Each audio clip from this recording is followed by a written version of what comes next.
How's it going, everybody? My name is Hone, and if you guys don't know me, I've been a real estate investor for the last 9 years. And in 2020, right, my ninth year of being an investor, we have seen very interesting things. Have you guys noticed how the unemployment rate is super high? The foreclosures have been pushed off, evictions have been pushed off, the government's printing trillions of dollars, businesses are shutting down, the stock market's at an all-time high, the real estate prices are at an all-time high, right? We have all of these interesting things happening. Yet, why is the world not crashed yet? Why have we not yet experienced a major downturn? And that's the question, right? That's the question. Why have we not yet experienced a major downturn? And it's because of government intervention. People or the government has printed trillions of dollars, giving people money for free.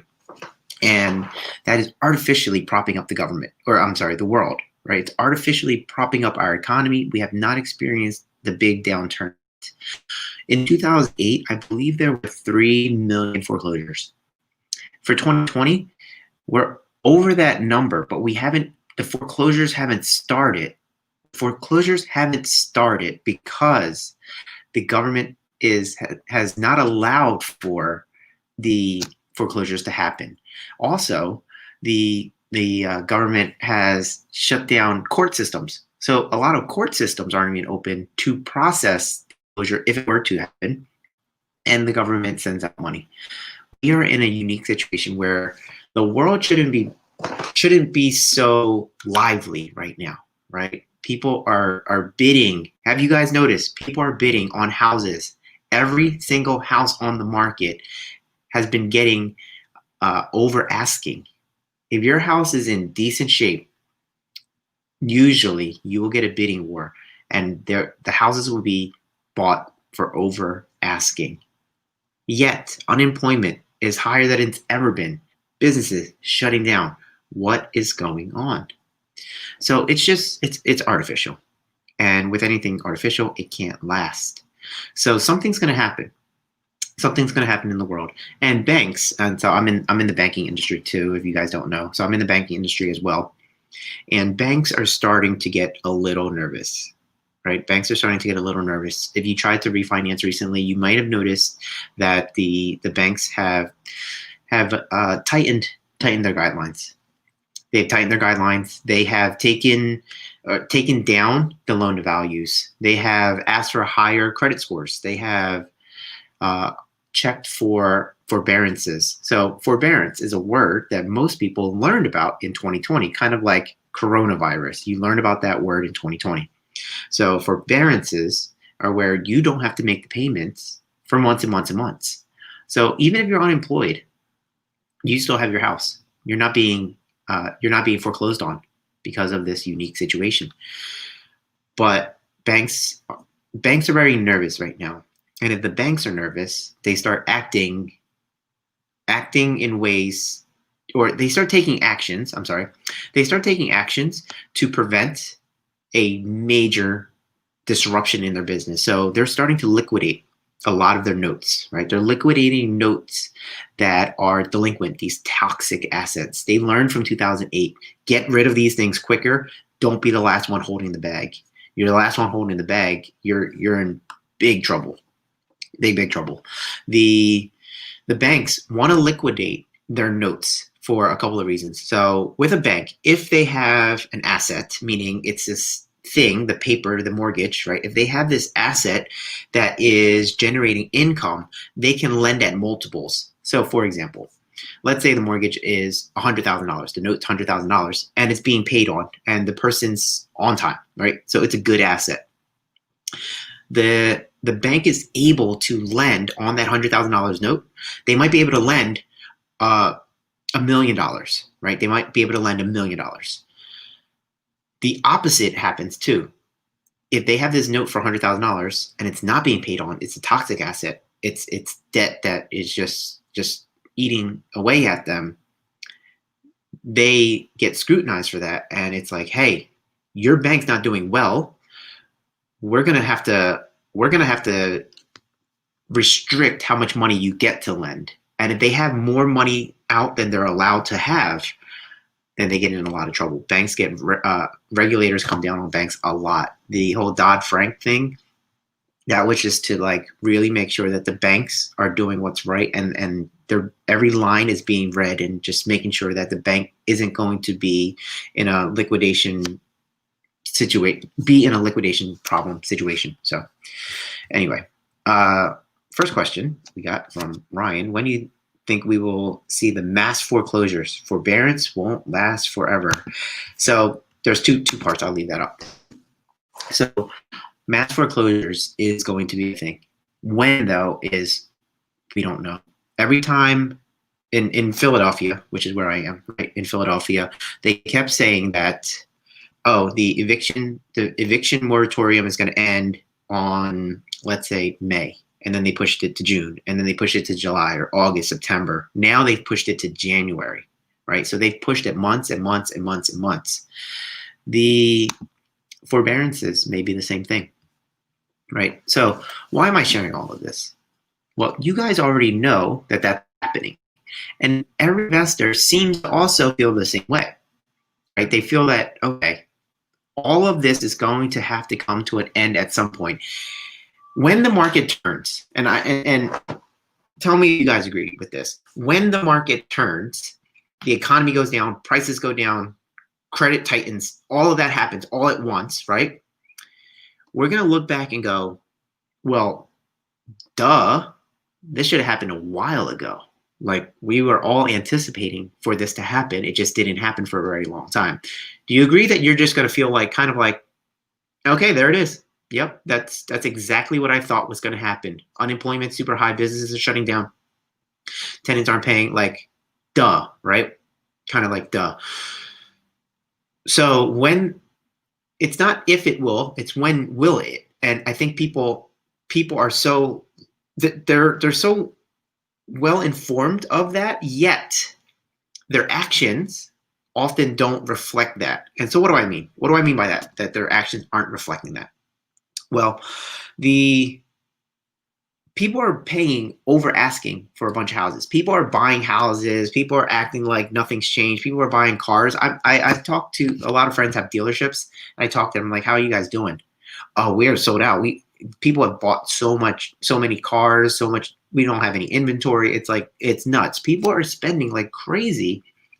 And it seems like the uninformed middle class is the last to know.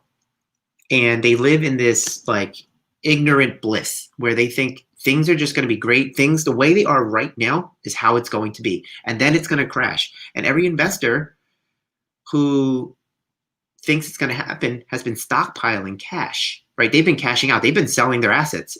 If they can get over asking, they're selling, right? So a lot of investors are selling.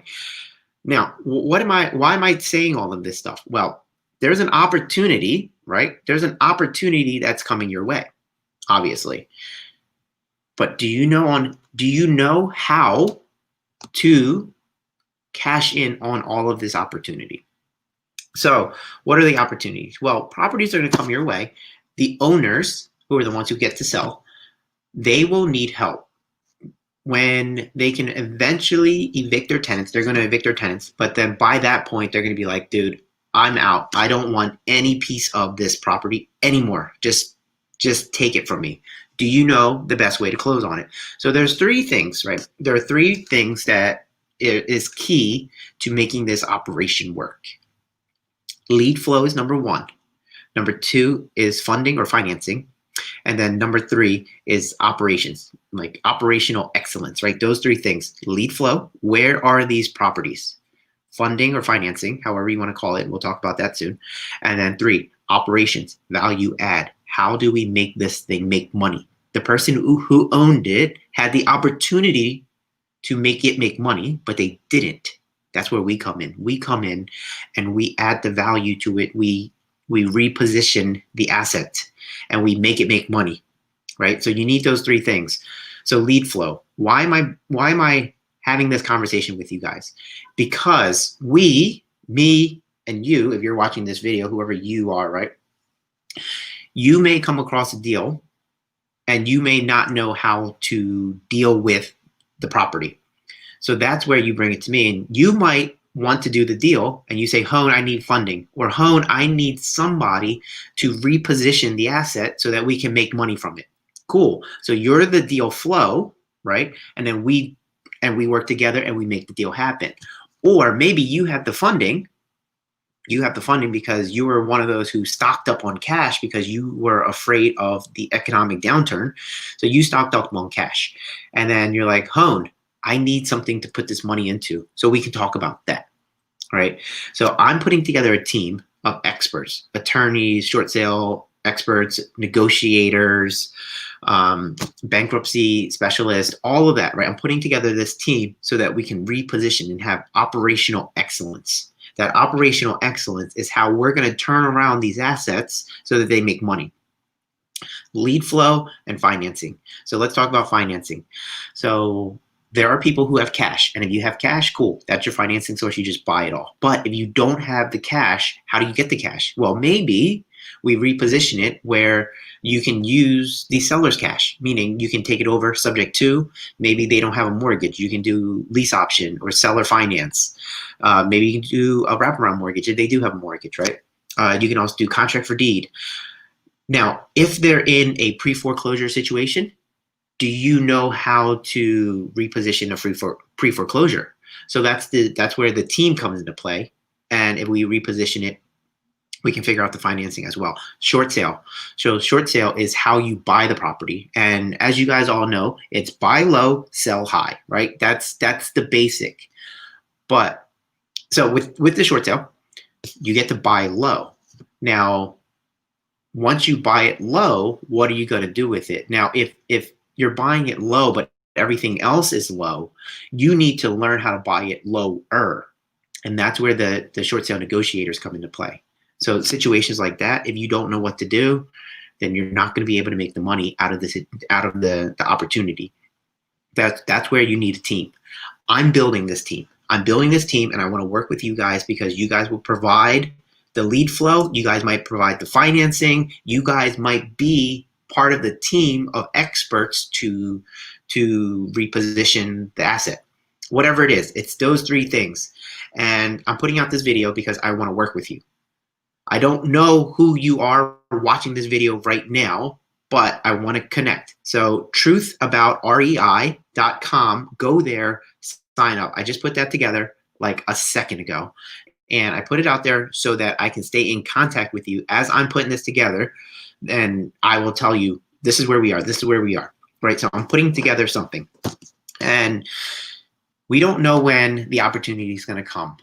So Ryan Larson says, the forbearance won't last forever. Yes, I agree. It won't last forever. And when that stops, the music stops. In 2008, a lot of middle-class families got caught holding the bag. They were the last one. Musical chairs, music stop, no chair for you. Sorry. Don't be that person. We're just going to stand on the sidelines. We're just watching. We're just watching for now. If there's a good deal that you have right now, then do the deal. But you need to know what a good deal is. You need to know how to analyze the deal. But the big opportunity is coming. It's the big shakeup. It's where you get to put your hand, like all of the game pieces get put back into the bag, right? All the game pieces get put back in the bag. It's shaking up. All the rich people, give me your pieces. All poor people, give me your pieces. Middle class people, give me your pieces. Everybody put all your pieces back in the bag.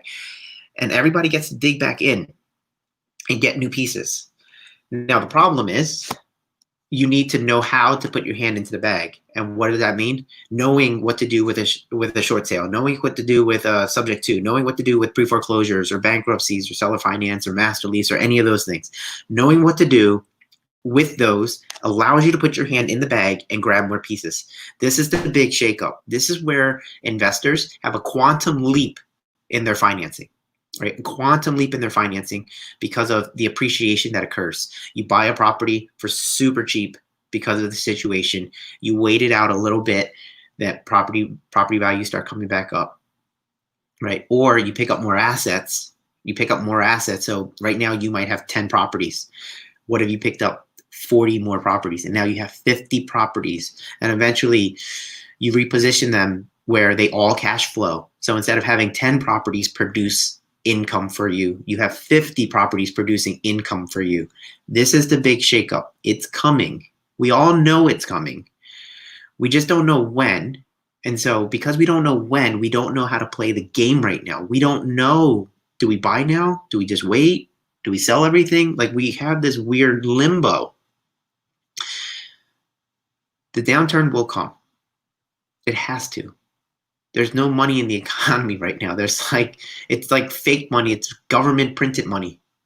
That makes inflation high. That makes the cost of the dollar less, or the value of the dollar less. Like, all kinds of things, fundamental things that we know from our economy class. All of that's happening. Yet we don't see it. We don't see any of the results. I tease my wife all the time and I say, look, baby, the stock market, all-time high. Oh, look, unemployment, all-time high. Look, they're moving together, almost seems like. It makes no sense from an economic standpoint. People say all the time, oh, the market's forward-facing. They've been saying the market's forward-facing since March. What are they facing? What are they looking at? As the days click on, more and more businesses are shutting down. What forward facing are you seeing? What bright light at the end of the tunnel do you see? I don't see one yet. Maybe all of the world opens up. There's a vaccine all of a sudden. I don't know. It's like we've had all of these diseases. Like, we've had flus and cancers and all that kind of stuff yet. And we've had those for years and years and years, and we can't figure that out. We can't figure out how to fix those things. But this coronavirus, this new coronavirus that just came out, we know nothing about it. Whether a mask works, a mask doesn't work, who knows, right? We know nothing about it yet. We're going to be able to figure out a vaccine in the next 6 months. How is that even possible? So I don't know what needs to happen for the world to go back to normal, whatever that is, or we got this new normal, who knows, right? Something has to happen. All of the economy textbooks say, like, look, all-time high unemployment, all-time high potential foreclosures, all of that stuff. How is it that prices are going to remain high? Now, interest rates have been frozen, right? They put a freeze on them for the next 3 years. So we're going to have all-time low interest rates for the next 3 years, which is fantastic. But still, interest rates can be 1, right? Interest rates can be 1%. And if you don't have any money to pay on a loan at 1%, you still can't pay the loan. You still foreclose on the loan, right? It makes no sense. Ryan's suggesting the book Fake Money, right, by Robert Kiyosaki. The book is called Fake. It's like fake money, fake teachers, fake something, something, right? Whatever. So yeah, it talks all about it. Talks all about it. So property values are super high right now. People don't have jobs. Inventory's low.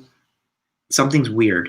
Something's weird. But something's going to change. And when that change happens, I want to work with the right people and create something where this is going to fundamentally shift where we are in the financial hierarchy of the world. This is where you go from 10 properties to 50 properties. This is where you buy $1 million worth of assets, and then they turn around and turn into $5 million in assets. Like, this is the change. This is the moment, the event, the financial event that completely changes people's lives. In 2008, when the market crashed, I know of a company who bet against the market in 2008 and won, because if it goes down, they win. Completely fundamentally changed their whole entire lives, where they could build a company and now they're lenders, right? They have so much money that they're lending now. Actually, I have 2 companies that did something similar to that. Other situations, think about, you bought in 2010, right, at the bottom of the market, and then you just held on until now, and now you're selling everything. So from 2010 to 2020, the last 10 years, like, how crazy, how much money would you have made? How many times did your money multiply from all of the assets you own? Not to mention the cash flow you might have collected, right? So there's going to be a huge shift where the people who are ready, and I'm not going to say the ones who have and don't have, right? It's not that. It's the people who are ready, who take advantage of the opportunity, not the people. It's the people who take advantage of the opportunity. It's not people taking advantage of the people. people taking advantage of the opportunity, being able to acquire more assets where their lives completely change. You could be poor now, make the right moves. If you're poor now, you make the right moves, you become rich. If you're rich and you make the right moves, you become richer. And if you're rich and you make the wrong moves, you become poor. So you just have to know what to do. I'm putting together the team. I'm looking to work with you. There's 3 major parts that we're going to be focusing on: lead flow, financing, and operations. Those 3, we master those 3, we make money. That's all this video is. You guys know what's happening. You guys see what's happening. I'm just reminding of you what's happening.